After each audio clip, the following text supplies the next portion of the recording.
Balochistan liberation army എന്ന് പറയുന്ന ബലൂജ് കേന്ദ്രമായി പ്രവർത്തിക്കുന്ന വിമോചന പോരാളികളുടെ സംഘടനയെ വിദേശ ഭീകര സംഘടനയായിട്ട് അമേരിക്ക പ്രഖ്യാപിക്കുന്നു. അതായത് അമേരിക്കൻ പ്രസിഡന്റ് ഡൊണാൾഡ് ട്രംപിൻ്റെ നേതൃത്വത്തിൽ പാകിസ്ഥാനെ വീണ്ടും സഹായിക്കാനുള്ള ഒരു പുതിയ നീക്കം. ചുരുക്കത്തിൽ പറഞ്ഞാൽ ഇന്ത്യക്കുള്ള ഒരു പണി കൂടിയായിട്ട് അതിനെ മാറ്റാമെന്നാണ് അമേരിക്കൻ സ്റ്റേറ്റ് ഡിപ്പാർട്ട്മെൻറ്റ് കരുതുന്നത്. അതായത് 6 വർഷങ്ങൾക്ക് മുമ്പ് ഇതേ സംഘടനയെ, അതായത് ബലൂചിസ്ഥാൻ ലിബറേഷൻ ആർമിയെ സ്പെഷ്യലി ഡെസിഗ്നേറ്റഡ് ഗ്ലോബൽ ടെററിസ്റ്റ് എന്ന കാറ്റഗറിയിൽ ഉൾപ്പെടുത്തിയിരുന്നു. ഇപ്പോൾ വിദേശ ഭീകര സംഘടനയായിട്ട് മാറ്റുന്നു. ഇതിൻ്റെ കാരണം പാകിസ്ഥാനുള്ളിൽ നിന്ന് തന്നെ പാകിസ്ഥാൻ ആർമിക്കും അവരുടെ സുരക്ഷാ സംഘത്തിനുമെതിരെ നിരന്തരമായ പോരാട്ടം, ഗറില്ല പോരുൾപ്പെടെ ഈ ബലൂചിസ്ഥാൻ ലിബറേഷൻ ആർമി നടത്തുന്നുണ്ട്. കാരണം പാകിസ്ഥാനിൽ നിന്ന് തങ്ങളുടെ ബലൂജ് മേഖല വേർതിരിഞ്ഞ് മാറണമെന്നും ഞങ്ങൾക്ക് സ്വന്തമായിട്ടൊരു രാജ്യവും സൈന്യവും ഒക്കെ വേണമെന്നും ഈ ബലൂജ് ലിബറേഷൻ ആർമിക്കാർ വാദിക്കുന്നു. മാത്രമല്ല പാകിസ്ഥാൻ ആർമിക്കും അവിടെ റോന്ത് ചുറ്റാനെത്തുന്ന പോലീസിനും നേരെ ശക്തമായ ആക്രമണം ഇവർ നടത്തുകയും ചെയ്യുന്നുണ്ട്. ഇപ്പോൾ പറയുന്നത് ഗ്വാദറിലുള്ള ചൈനീസ് നിർമ്മിതമായ തുറമുഖമുണ്ട്. ഈ തുറമുഖം അടങ്ങുന്ന ഓഫീസ് സമുച്ചയ കെട്ടിടത്തിലേക്ക് ഒരു ചാവേർ ആക്രമണം നേരത്തെ നടത്തിയിരുന്നു. അതുപോലെ കറാച്ചി എയർപോർട്ടിന് നേരെയും ആക്രമണം നടത്തിയിരുന്നു. ഈ 2 ആക്രമണങ്ങളുടെയും ഉത്തരവാദിത്തം നേരത്തെ തന്നെ ബലൂജ് ലിബറേഷൻ ആർമി ഏറ്റെടുത്തതാണ്. അതുകൊണ്ടാണ് ഇപ്പോൾ അമേരിക്ക ഇവരെ വിദേശ ഭീകര സംഘടനയായി പ്രഖ്യാപിക്കുന്നത്. ഇതൊന്നും കേട്ടാൽ BLAക്കാർ പേടിക്കില്ല. ഇതിന് മറ്റൊരു വശം കൂടിയുണ്ട്. കാരണം എല്ലായ്പ്പോഴും ഇന്ത്യക്ക് അനുകൂലമായ നിലപാടാണ് BLA സ്വീകരിക്കാറുള്ളത്. അതായത് ഇന്ത്യയും പാകിസ്ഥാനും തമ്മിലുള്ള സംഘർഷം ഓപ്പറേഷൻ സിന്ദൂർ നടന്നപ്പോൾ ഒക്കെ തന്നെ ഇന്ത്യയെ അനുകൂലിച്ചുകൊണ്ട് പ്രസ്താവനകൾ ഇറക്കുന്നു, ഇന്ത്യൻ നിലപാടിനെ സ്വാഗതം ചെയ്യുന്നു. ഇതാണ് ബലൂജുകാർ ചെയ്തത്. അന്ന് മുതൽ തന്നെ അസിം മുനീറിനും സംഘത്തിനും ഇവരോടുള്ള വിരോധമുണ്ട്. ഇപ്പോൾ വീണ്ടും സൈന്യാധിപൻ മാത്രമായ, അതായത് രാഷ്ട്രീയപരമായി യാതൊരു അധികാരവുമില്ലാത്ത അസിം മുനീറിനെ പാകിസ്ഥാനിൽ നിന്ന് അമേരിക്കയിലേക്ക് ക്ഷണിച്ചു വരുത്തുന്നു. അതായത് അവിടുത്തെ പാക് വ്യവസായികളുടെ ഒരു അത്താഴ വിരുന്നിൽ പങ്കെടുക്കാനെന്ന വ്യാജേനയാണ് വിളിച്ചു വരുത്തുന്നത്. ഇതിന് മറ്റ് പല ഉദ്ദേശവുമുണ്ട്. കാരണം ഇനി പാകിസ്ഥാൻ അമേരിക്കയുടെ ചൊൽപ്പടിക്ക് നിർത്തണമെന്ന് ട്രംപ് കൃത്യമായിട്ട് ആഗ്രഹിക്കുന്നു. ഡീപ് സ്റ്റേറ്റ് അതിന് വേണ്ട നിർദ്ദേശവും നൽകിയിട്ടുണ്ട്. അവിടെ ചെന്ന അസിം മുനീർ പറയുകയാണ്, ഈ സിന്ധു നദീജലം തടഞ്ഞു നിർത്താനുള്ള ഇന്ത്യൻ നീക്കത്തിന് ശക്തമായ തിരിച്ചടി നൽകും. സിന്ധു നദീജലം ഞങ്ങൾക്ക് കൂടി അവകാശപ്പെട്ടതാണ്.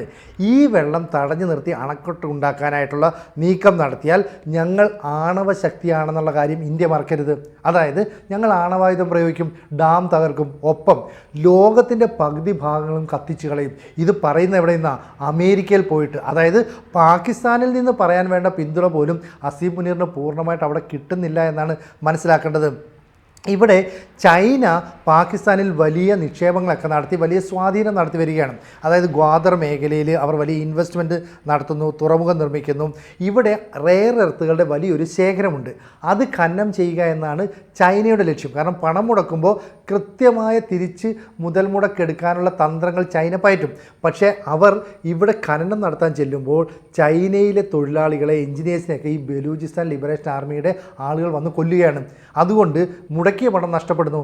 അപ്പോൾ പാകിസ്ഥാൻ്റെ സാമ്പത്തിക വ്യവസ്ഥ തകർന്നപ്പോൾ അതിന് പരിഹാരം ചെയ്തു തരാം, അവിടുത്തെ ആളുകൾക്ക് തൊഴിൽ നൽകാം, അതുപോലെ തന്നെ അവർ ഖനനം ചെയ്തുകൊണ്ട് ആ മേഖലയെ സംരക്ഷിക്കാം എന്നൊക്കെ പറഞ്ഞിട്ടാണ് പതുക്കെ ചൈന അവിടേക്ക് കാലൂന്നിയത്.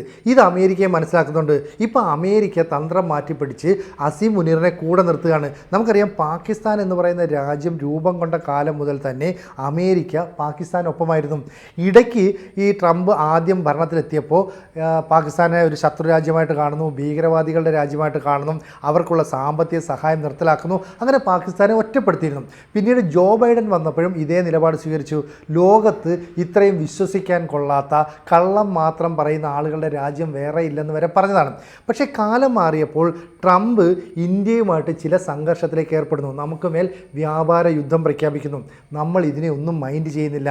ഇതിനെ ഒന്നും മൈൻഡ് ചെയ്യാതിരിക്കുമ്പോൾ ഇന്ത്യക്കൊരു ആഘാതം കൊടുക്കണം. കാരണം ബ്രിക്സ് എന്ന് പറയുന്ന ഒരു സംഘടനയുണ്ട്. അതിൽ അമേരിക്ക ഇല്ലാത്ത ഒരു കൂട്ടായ്മയാണെന്ന് പറയാം. ലോകത്ത് G20, G7, നാറ്റോ തുടങ്ങി ഒരുപാട് കൂട്ടായ്മകളുണ്ടെങ്കിലും അമേരിക്ക ഇല്ലാത്ത ഏറ്റവും വലിയൊരു കൂട്ടായ്മ ബ്രിക്സാണ്.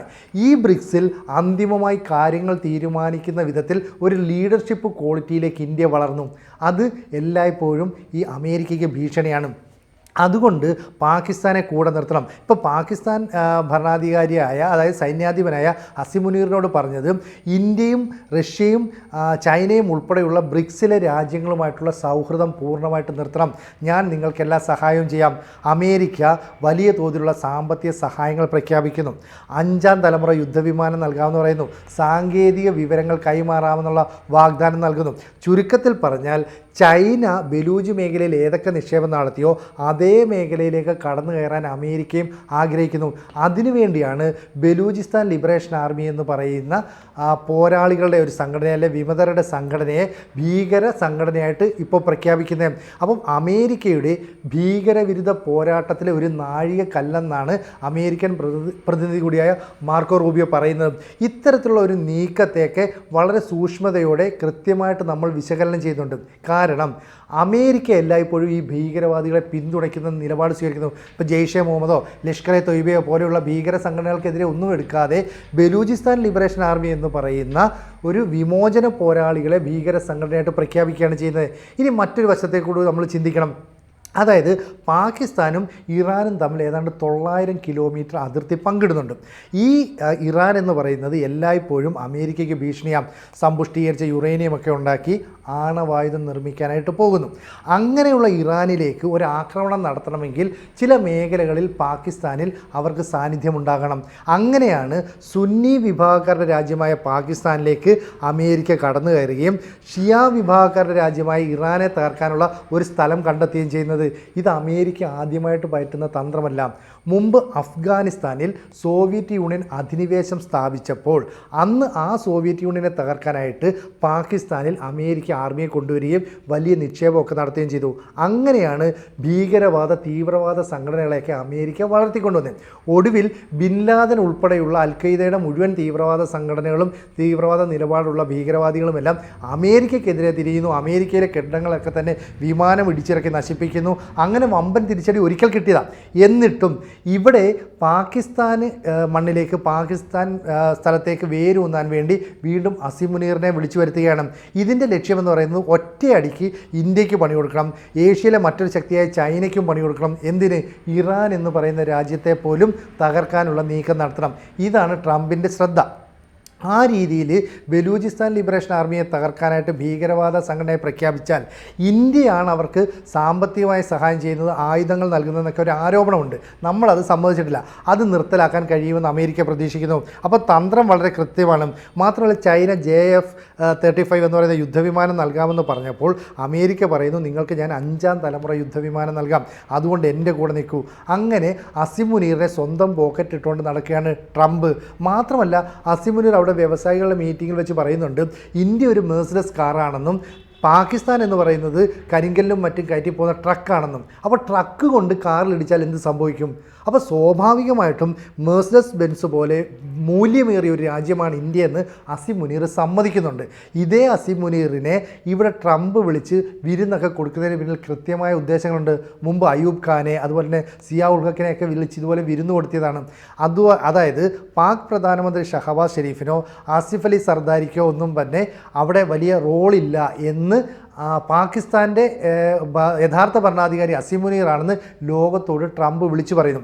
അതിൻ്റെ തുടർച്ചയാണ് അവിടുത്തെ എണ്ണധാതുക്കൾ, BLA തകർക്കൽ തുടങ്ങിയ ലക്ഷ്യങ്ങളൊക്കെ വെച്ചിട്ട് അമേരിക്ക കൈകടത്തൽ നടത്തുന്നത്. തുടർന്നാണ് ബലൂചിസ്ഥാൻ ലിബറേഷൻ ആർമിയെ വിദേശ ഭീകര സംഘടനയായിട്ട് പ്രഖ്യാപിക്കുന്നു. അങ്ങനെ വിദേശ ഭീകര സംഘടനയുടെ പട്ടികയിൽ ട്രംപ് ഉൾപ്പെടുത്തിയതോടുകൂടി BLA തകർന്നു പോകുമെന്നാണ് കരുതുന്നത്. പക്ഷേ അമേരിക്ക ഉൾപ്പെടെയുള്ള ഏത് രാജ്യം ഞങ്ങൾക്കെതിരെ വന്നാലും ഞങ്ങൾ അവസാന നിമിഷം വരെ പോരാടുമെന്ന് ബലൂചിസ്ഥാൻ ലിബറേഷൻ ആർമി നേരത്തെ പറഞ്ഞു. മാത്രമല്ല ഞങ്ങൾ ഭീകര സംഘടനയല്ല, പാകിസ്ഥാനിലെ ബലൂജ് പ്രവിശ്യയിലെ ഒരു പ്രധാന രാഷ്ട്രീയ സംഘടനയാണെന്നും പറയുന്നു. അങ്ങനെയാണെങ്കിൽ വലിയ ആക്രമണങ്ങളൊക്കെ തന്നെ പാകിസ്ഥാന് നേരിടേണ്ടി വരും. കാരണം പാകിസ്ഥാൻ ആർമിയുടെ സുരക്ഷാ ഉദ്യോഗസ്ഥരുടെയൊക്കെ നേർക്ക് 51 സ്ഥലങ്ങളിൽ 71 ആക്രമണങ്ങൾ BLA നടത്തിയിട്ടുണ്ട്. എന്തിന് കൊച്ചിയിൽ നിന്ന് പോവുകയായിരുന്നു പെഷവാറിലേക്ക് പോകുമായിരുന്ന ജാഫ്ന എക്സ്പ്രസ് എന്ന് പറയുന്ന ട്രെയിൻ പോലും തട്ടിക്കൊണ്ടുപോയാണ് BLA കാർ പാകിസ്ഥാൻ ഭരണകൂടത്തെ ഞെട്ടിച്ചത്. അങ്ങനെയുള്ള BLA ആണ് ഇവിടെ ഭീകരവാദ സംഘടനയായി പ്രഖ്യാപിച്ചുകൊണ്ട് ഇന്ത്യക്ക് ഷോക്ക് നൽകാനായിട്ട് ശ്രമിക്കുന്നത്. ഒപ്പം ചൈനയ്ക്ക് ഏതെങ്കിലും തരത്തിലുള്ള ആഘാതം നൽകാൻ ശ്രമിക്കുന്നു. കൂടാതെ ഇറാനിലേക്ക് കടന്നു കയറാനുള്ള ഒരു എളുപ്പമാർഗം സൃഷ്ടിക്കാനും അമേരിക്ക ശ്രമിക്കുന്നു. ഈ നീക്കത്തിന് ഇന്ത്യയുടെയും ചൈനയുടെയും ഇറാൻ്റെയും ഒക്കെ മറുപടി എന്തായിരിക്കുമെന്നാണ് ലോകം ഉറ്റുനോക്കുന്നത്.